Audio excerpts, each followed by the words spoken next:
What's going on, Imperials? It's Emperor Cubone here. Some people say that splitting the Pokemon games needs to die off, to which I say, keep dreaming.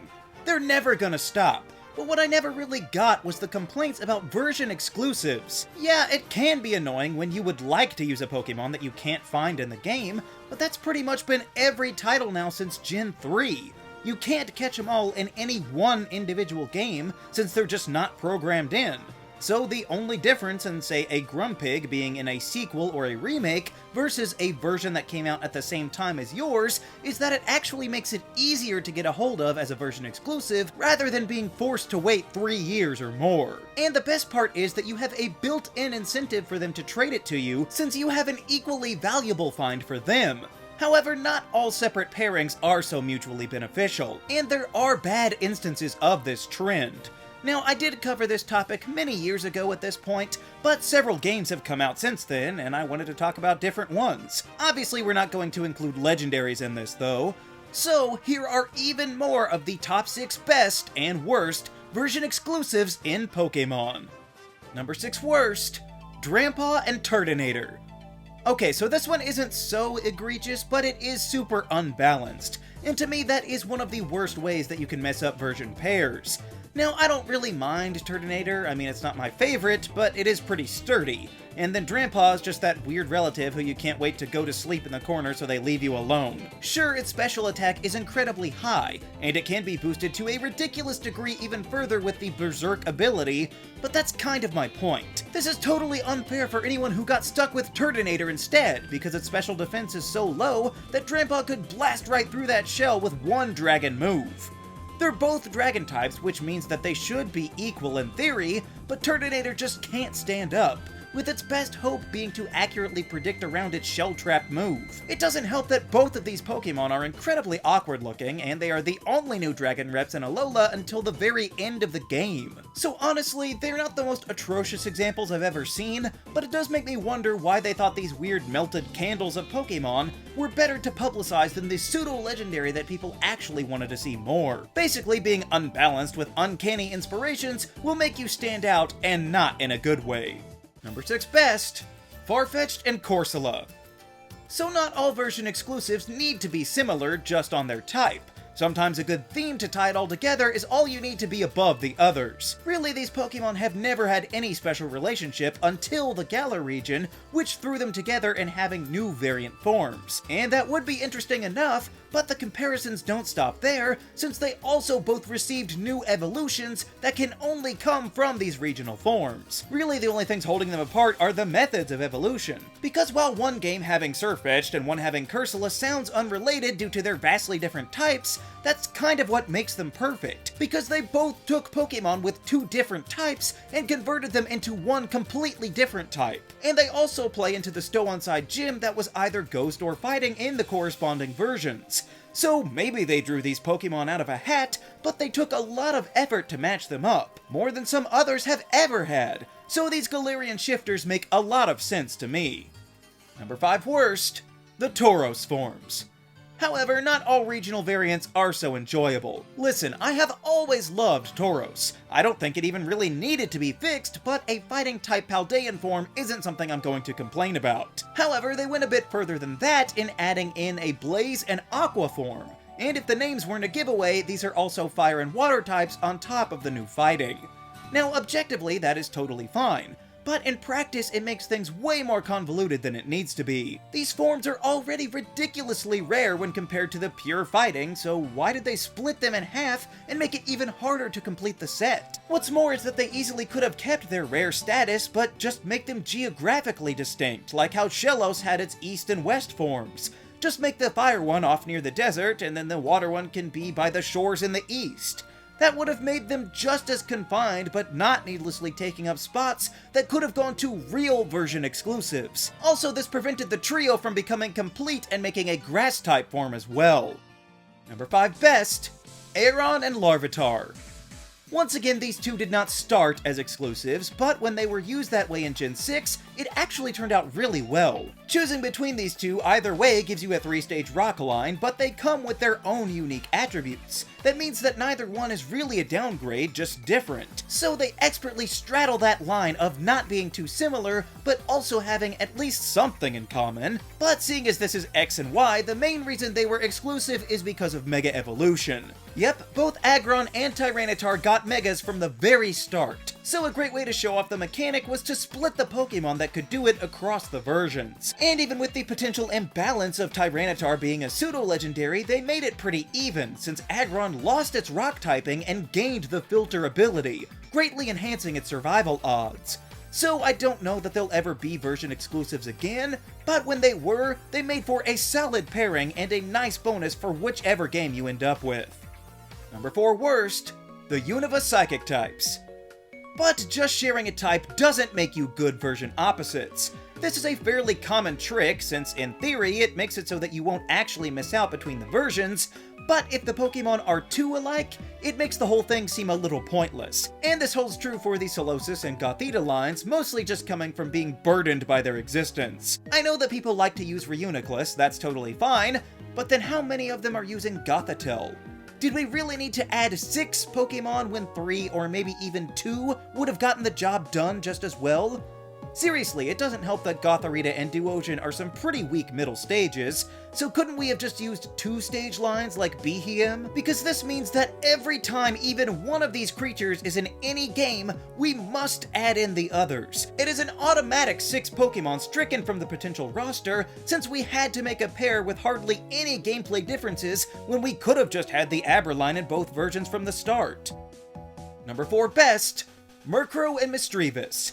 Now, funnily enough, these two weren't exclusive in Gen 2, probably because you could barely find any of them in Johto back then, and that's why they can't be any higher. But ever since then, they've done pretty well linking them together, like splitting them apart in Fire Red and Leaf Green. But this only compounded in Diamond and Pearl with the introduction of their final evolutions, Honchkrow and Mismagius, since they could now be separate versions as well, both being evolved through the power of the Duskstone. So really that helps, since you didn't even have to choose how to use your solitary evolutionary stone, unlike some of the others in Sinnoh.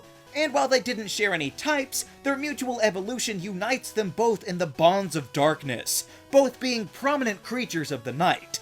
Perhaps unassuming in their base forms, but they're both valuable team members should you choose to try them out. And really nothing else needs the Duskstone and Sinnoh anyway, so why not try one? These guys are basically the new Electabuzz and Magmar, so here's hoping that these cross-gen counterparts continue to stalk the nighttime of opposite versions for years to come. Number 3 worst, Volbeat and Illumise. What were they even thinking here? There are plenty of Pokemon pairs across the Gen 3 games, and most of them make sense on some sort of thematic level, but these two bugs are nowhere close.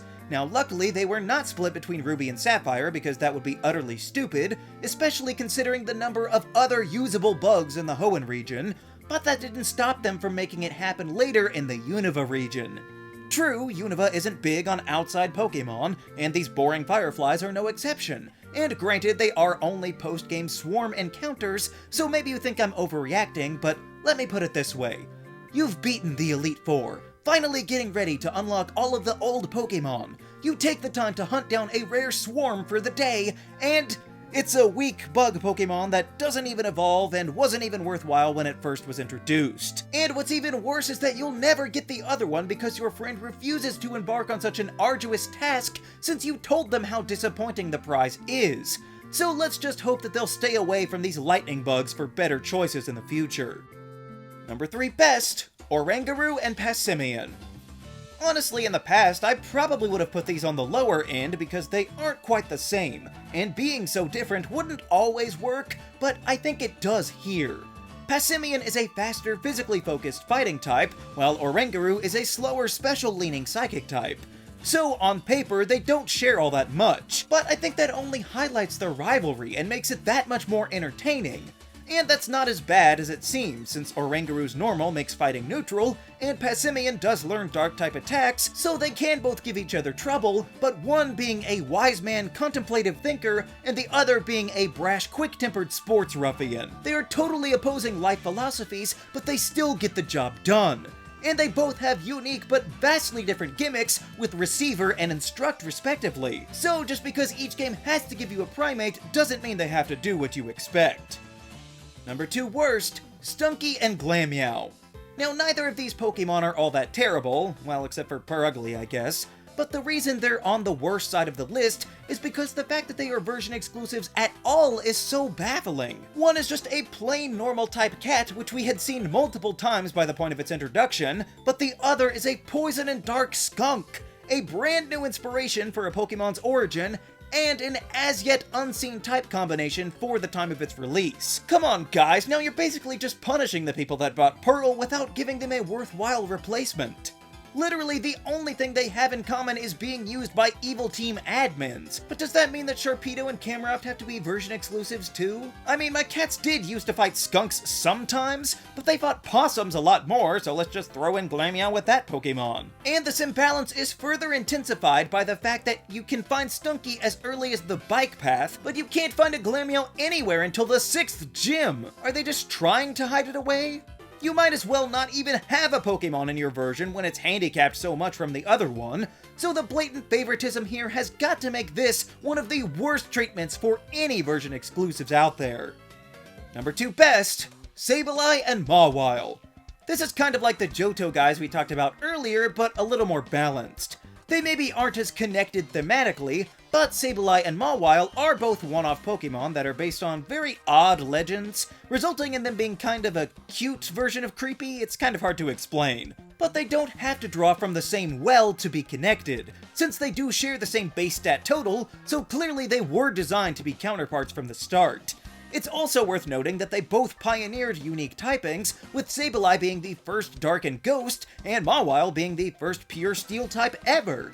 However, it doesn't end there, because Sableye had no weaknesses until they invented Fairy, and then they gave Fairy to Mawile as well. But since we're at Gen 6 with Fairy, we have to point out the fact that they got mirrored Mega Evolutions too. So they didn't leave one behind like some other previously paired Pokemon. It's not like these Pokemon fill me with excitement, I don't think I've ever even used one, but they've continued their exclusive status over the years, and give a fun little surprise to the players without missing out on too much that you couldn't get elsewhere. So to me, this is the exact kind of thing that version exclusives were made for. Number 1 worst, eiscue and stonjourner. This pairing is actually what made me think to redo this topic in the first place. By far, the Galar region has some of the worst offerings for new version exclusives. But I will say, I do not mind eiscue nearly as much as some people seem to. I just like penguins a whole lot, so it's alright to me. But stonjourner is quite frankly an embarrassment. A mystical Stonehenge Pokemon should have been amazing, but it's just not. What's really strange is the fact that they seemingly designed these Pokemon to be version exclusives, despite skipping most of the designing stages for the Pokemon themselves, but they do once again share a base stat total, both being inclined to physical defense, yet both having an abundance of physical weaknesses, so that's not really gonna serve either one of them well.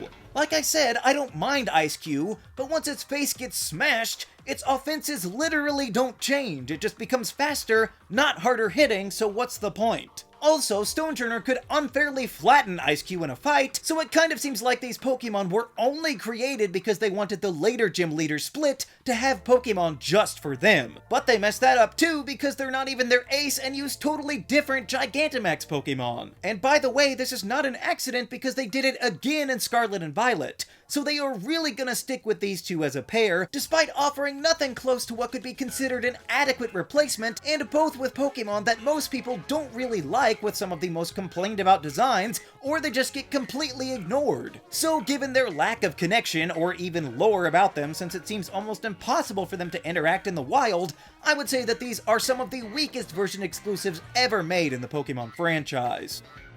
Number 1 best, Ceruledge and Armarouge. Maybe you don't agree, but I don't think it's out of place to say that these two fiery suits of armor are already some of the fan favorites to come from Scarlet and Violet, with both having legitimate draws to them. I mean, one has enormous arm cannons and the other has flaming swords, but both are cool in their own right. I mean, first of all, they warrant their own existence by having different types, with one being psychic and the other being ghost. So there's reason for them to be apart, yet they are both fire, so you're not missing out on too much, just a changed flavor of Charcadet evolving.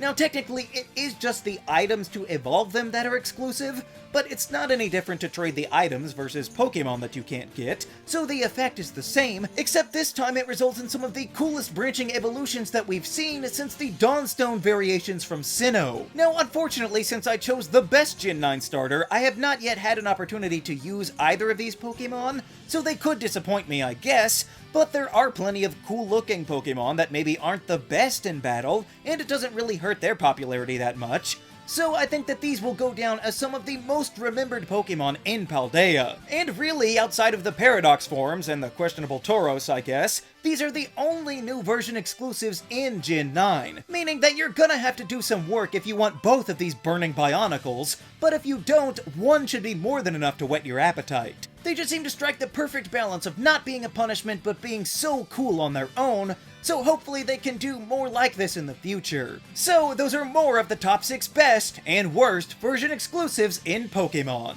Which split Pokémon pairs resonate most with you? Let me know your favorites down in the comments. Also be sure to leave a like, share this video, and subscribe so that you too can become an Imperial today. And until next time, stay grounded.